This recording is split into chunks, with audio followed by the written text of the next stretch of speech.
रात के करीब 11 बज रहे थे और मैं अभी 5 मिनट पहले काम पे से आया था और आज मुझे काम पे से बहुत लेट छुट्टी मिली थी।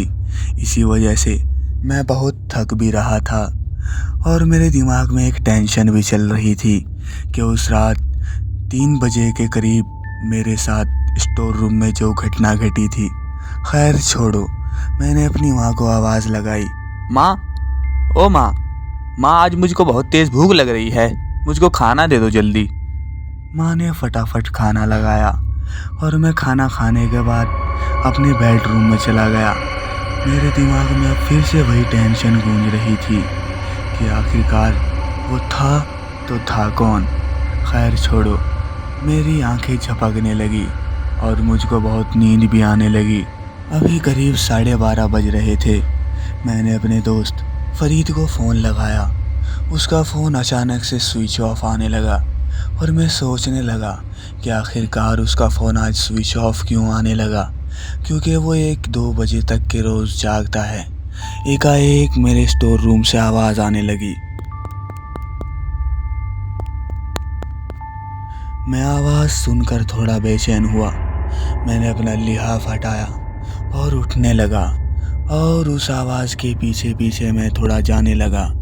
मैंने जैसे ही स्टोर रूम का दरवाज़ा खोला तो मेरे होश उड़ गए और मेरे पैरों तले ज़मीन खिसकने लगी और मैं ये सोच में पड़ गया कि आखिरकार ये है तो है कौन, क्योंकि उसकी लाल आंखें और गुलाबी होंठ और कानों में सोने की झुमकियाँ जैसे सोने की हवा में लहरा रही हों और उसकी वे झपझपाती पलकें।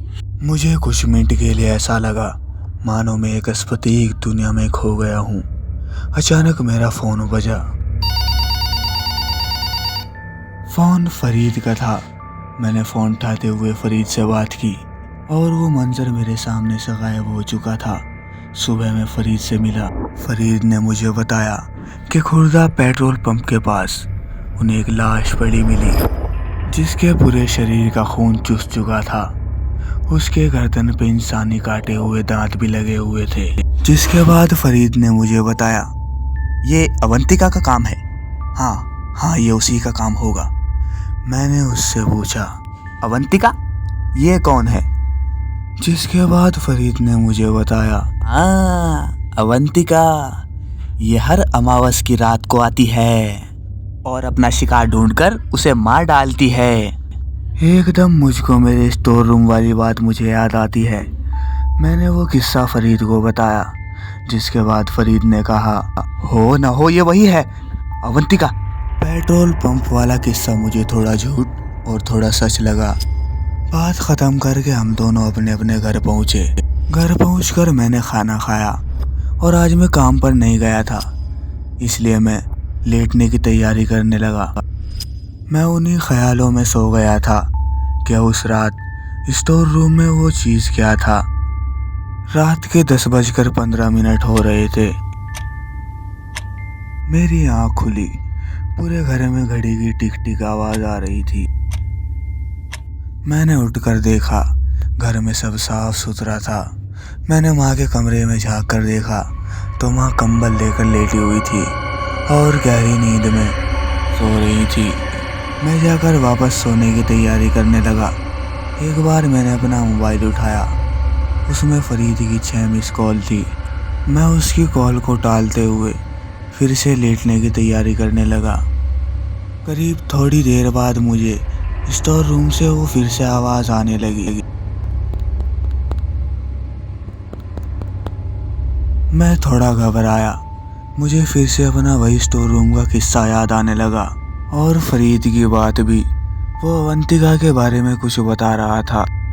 मैं उठा और स्टोर रूम की तरफ कदम बढ़ाने लगा। अचानक मुझे याद आया कि आज सुबह मैं गणेश जी की मूर्ति लेकर आया हूँ। मैंने मूर्ति उठाई और स्टोर रूम की तरफ बढ़ने लगा। मैंने स्टोर रूम का धीरे से दरवाज़ा खोला।